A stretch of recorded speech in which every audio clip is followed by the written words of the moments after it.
आइए जानते हैं आज की कुछ प्रमुख अंतर्राष्ट्रीय खबरों को। पहले एक नजर आज की हेडलाइंस पर। बीजेपी की पहली लिस्ट में 41 से 39 वो सीटें जहां मिली पार्टी को हार। कल उत्तराखंड का दौरा करेंगे पीएम मोदी, 4200 करोड़ रुपए की देंगे सौगात। फिल्मी अंदाज में सपा नेता अतुल प्रधान का video viral, Delhi traffic police के नोटिस भेजने की चर्चा।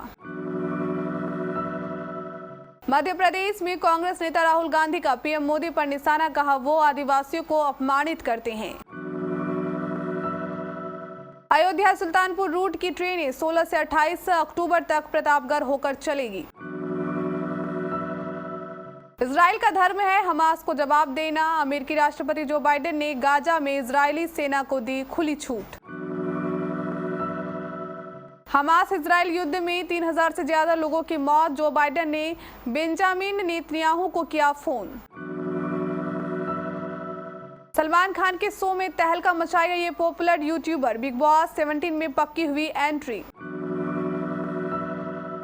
पाकिस्तान ने तोड़ा भारत का रिकॉर्ड, श्रीलंका के खिलाफ मोहम्मद रिजवान ने लगाई रिकॉर्ड्स की झड़ी। और बांग्लादेश के खिलाफ इंग्लैंड ने 137 रनों से जीता मुकाबला। पहले ऐसा माना जा रहा था कि बीजेपी पहले अपनी मजबूत सीटों के प्रत्याशियों के नामों का ऐलान करेगी, लेकिन ऐसा नहीं हुआ। सोमवार 9 अक्टूबर को जारी प्रत्याशियों की पहली सूची में बीजेपी ने उन सीटों पर प्रत्याशी उतारे जहां पार्टी को पिछले चुनाव में हार का सामना करना पड़ा, यानी जिन सीटों पर 1, 2 और लगातार 3 बार हार मिली, उन सीटों पर प्रत्याशी उतारे गए। पहली सूची में जिन 41 सीटों पर प्रत्याशी घोषित किए गए हैं, उनमें 39 सीटों पर पार्टी के प्रत्याशी पिछले चुनाव में हार गए थे। हारे हुए प्रत्याशियों में से 12 को फिर से टिकट दिए गए हैं। साथ ही निर्दलीय चुनाव लड़कर हारने वाले 9 नेताओं को भी बीजेपी ने प्रत्याशी बनाया है। प्रधानमंत्री नरेंद्र मोदी गुरुवार को उत्तराखंड का दौरा करेंगे और लगभग 4200 करोड़ रुपए की कई विकास परियोजनाएं राष्ट्र को समर्पित करेंगे एवं शिलान्यास करेंगे। वह जागेश्वर धाम में पूजा अर्चना करेंगे और आदि कैलाश के दर्शन करेंगे। इस दौरान वह भारत चीन सीमा पर सैनिकों से मिलेंगे और पिथौरागढ़ में एक सार्वजनिक बैठक को संबोधित करेंगे। प्रधानमंत्री कार्यालय ने कहा कि पीएम मोदी करीब 9:30 बजे पिथौरागढ़ जिले के कुंजी गाँव पहुंचेंगे। वहां वे स्थानीय लोगों से बातचीत करेंगे और स्थानीय कला और उत्पादों पर प्रकाश डालने वाली एक प्रदर्शनी का दौरा करेंगे। वे सेना, भारत तिब्बत सीमा पुलिस और सीमा सड़क संगठन के कर्मियों के साथ भी बातचीत करेंगे। दोपहर करीब 12 बजे प्रधानमंत्री मोदी अल्मोड़ा के जागेश्वर पहुंचेंगे, जहां वे जागेश्वर धाम में पूजा अर्चना करेंगे। इसमें कहा गया है कि लगभग 6200 फीट की ऊंचाई पर स्थित जागेश्वर धाम में लगभग 224 पत्थर के मंदिर हैं। आजकल सोशल मीडिया पर एक वीडियो वायरल हो रहा है। इस वायरल वीडियो में दिल्ली के प्रगति मैदान के टनल से कुछ गाड़ियां गुजर रही है। ये गाड़ियां एक दूसरे के बराबर में काफी धीमी रफ्तार से चल रही है। ये काफिला समाजवादी पार्टी के नेता अतुल प्रधान का है। इस मामले में कार्रवाई करते हुए दिल्ली पुलिस ने सपा नेता अतुल प्रधान को नोटिस जारी करने की चर्चा की है। दिल्ली ट्रैफिक पुलिस की तरफ से उन्हें नोटिस जारी करने की बात पर उन्होंने कहा कि इस दौरान मैं अपनी गाड़ी के अंदर बैठा था और अन्य गाड़ियों में हमारे समर्थक थे। अगर दिल्ली ट्रैफिक पुलिस का कोई नोटिस मिलता है तो मैं उसका जवाब दूंगा। मध्य प्रदेश में चुनाव की घोषणा हो चुकी है। इसी क्रम में चुनाव प्रचार करने के लिए मध्य प्रदेश के शहडोल पहुंचे राहुल गांधी ने जन आक्रोश रैली को संबोधित किया। इस दौरान उन्होंने कहा, जिसकी जितनी हिस्सेदारी हो उसको उतनी ही भागीदारी मिलनी चाहिए। पीएम मोदी आदिवासियों की बात करते हैं, लेकिन वह उनका दिल से सम्मान नहीं करते हैं। अगर वह ऐसा करते तो जातिगत जनगणना जरूर करवाते। राहुल गांधी ने कहा, अगर भारत सरकार 100 रुपए खर्च करती है तो ओबीसी वर्ग के अफसर सिर्फ 5 रुपए का निर्णय लेते हैं। अब आप ये बताइए कि अगर भारत सरकार 100 रुपए खर्च करती है, आदिवासी अफसर 100 रुपए में से सिर्फ 10 पैसे का निर्णय लेते हैं। आदिवासी वर्ग का इससे बड़ा अपमान नहीं किया जा सकता। अयोध्या सुल्तानपुर रूट की ट्रेनें 16 से 28 अक्टूबर तक मां बेलहा देवी धाम प्रतापगढ़ होकर चलेगी। ये बदलाव जौनपुर जंक्शन और जौनपुर सिटी के बीच कोड लाइन बिछाई जाने की वजह से होगी। उत्तर रेलवे के सीपीआरओ दीपक कुमार ने बताया कि हावड़ा योगनगरी ऋषिकेश दून एक्सप्रेस 17 से 28 अक्टूबर तक वाराणसी जंघई फाफामऊ ऊंचाहार रायबरेली के रास्ते चलाई जाएगी। गाजीपुर श्री माता वैष्णो देवी कटरा एक्सप्रेस 20 से 27 अक्टूबर को जौनपुर जंक्शन अयोध्या कैंट बाराबंकी के रास्ते चलेगी। ऐसे ही अलग अलग तारीखों में फरक्का एक्सप्रेस सहित 8 ट्रेनों को आधे से सवा घंटे तक रोककर चलाया जाएगा। अमेरिका के राष्ट्रपति जो बाइडेन ने गाजा पट्टी से इजराइल पर किए गए चौंकाने वाले हमले के लिए आतंकवादी समूह हमास की मंगलवार को निंदा की है।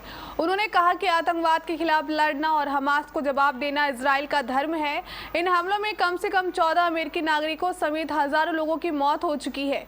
बाइडेन और उपराष्ट्रपति कमला हैरिस ने जमीनी स्थिति पर चर्चा करने के लिए मंगलवार को इजरायली के प्रधानमंत्री बेंजामिन नेतन्याहू से फोन पर बात की है। इससे पहले भी अमेरिका की तरफ से इजराइल को हमास के खिलाफ लड़ाई में समर्थन का खुला ऐलान किया जा चुका है। अमेरिकी राष्ट्रपति जो बाइडेन ने अपने आधिकारिक एक्स हैंडल पर पोस्ट किया, उपराष्ट्रपति कमला हैरिस और मैं इजराइल में आतंकी हमले पर हालात का अपडेट लेने के लिए और उठाए जाने वाले कदमों का निर्देश देने के लिए अपनी टीमों के साथ बैठे। उन्होंने ये भी कहा कि हमने इजराइल का समर्थन करने, शत्रुतापूर्ण लोगों को रोकने और निर्दोष लोगों की रक्षा के लिए समन्वय पर चर्चा करने के लिए प्रधानमंत्री नेतन्याहू से बात की। एक मीडिया रिपोर्ट के मुताबिक इजराइल ने कहा कि उसने गाजा के सीमावर्ती इलाकों को हमास के आतंकियों से वापस ले लिया है। वहीं युद्ध में मरने वालों की संख्या 3000 से ज्यादा हो गई है। वहीं संयुक्त राष्ट्र का कहना है कि गाजा में कम से कम 2 लाख लोग विस्थापित हुए हैं। Controversial reality show big boss का 17वां सीजन बस कुछ ही दिनों में शुरू होने वाला है। हर बार की तरह इस बार भी सलमान खान ही शो को होस्ट करेंगे। बिग बॉस 17 के कुछ प्रोमो सामने आ चुके हैं, जिसे देखने के बाद इस बात का अंदाजा लगा पाना मुश्किल नहीं है कि इस बार शो में बहुत कुछ खास होने वाला है।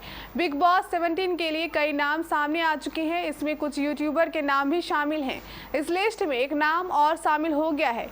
बिग बॉस 17 के लिए अरमान मलिक, पायल मलिक, कृति मेहरा जैसे यूट्यूबर्स का नाम सामने आया है। इनके लिस्ट में एक और मशहूर नाम शामिल हो गया है। टेली चक्कर की रिपोर्ट के अनुसार YouTuber Sunny Arya big boss 17 में हिस्सा लेने वाले हैं। सनी टहलका प्रैंक नाम के यूट्यूबर चैनल के ऑनर हैं। बिग बॉस 17 के लिए अंकिता लोखंडे, ईसा मालवीय, कंवर ढिल्लो जैसी स्टार्स के नाम सामने आए हैं। इस बार के शो की थीम सिंगल वर्सेस कपल की है। अंकिता लोखंडे के अपने पति विकी जैन के साथ शो में पार्टिसिपेट करने की खबर है। भारत की मेजबानी में खेले जा रहे वनडे वर्ल्ड कप 2023 में पाकिस्तान टीम ने धमाल मचा दिया है। उसने अपने दूसरे मैच में श्रीलंका को 6 विकेट से हराकर कई ऐतिहासिक रिकॉर्ड कायम किए। इस नतीजे के साथ ही वर्ल्ड कप में पाकिस्तान के खिलाफ भारत की सबसे ज्यादा लगातार जीत का रिकॉर्ड भी टूट गया है। अब पाकिस्तान वर्ल्ड कप में किसी एक टीम के खिलाफ लगातार मैच जीतने वाली टीम बन गई है। श्रीलंका के खिलाफ हैदराबाद में खेले गए मैच में पाकिस्तान ने ये उपलब्धि हासिल की। इस मुकाबले में पाकिस्तान टीम ने वर्ल्ड कप का सबसे बड़ा टारगेट चेंज किया है।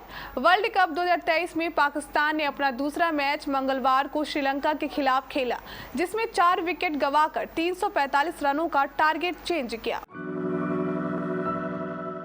इंग्लैंड ने एक दिवसीय विश्व कप के मैच में मंगलवार के यहां बांग्लादेश को 137 रन से हराकर अपनी पहली जीत दर्ज की। इंग्लैंड ने 9 विकेट पर 364 रन का विशाल स्कोर खड़ा करने के बाद बांग्लादेश की पारी को 48.2 ओवर में 227 रन पर समेट दिया। बांग्लादेश की ओर से लिटन दास ने सबसे ज्यादा 76 रन का योगदान दिया।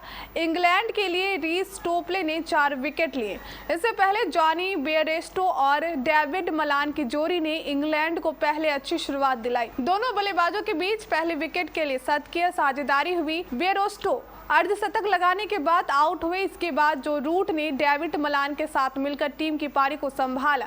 डेविड मलान और जो रूट के बीच दूसरे विकेट के लिए शतक की साझेदारी हुई। इस दौरान मलान ने अपना शतक पूरा किया तो जो रूट ने अपना अर्धशतक। मलान के आउट होने के बाद जो रूट भी थोड़ी देर बाद चलते बने।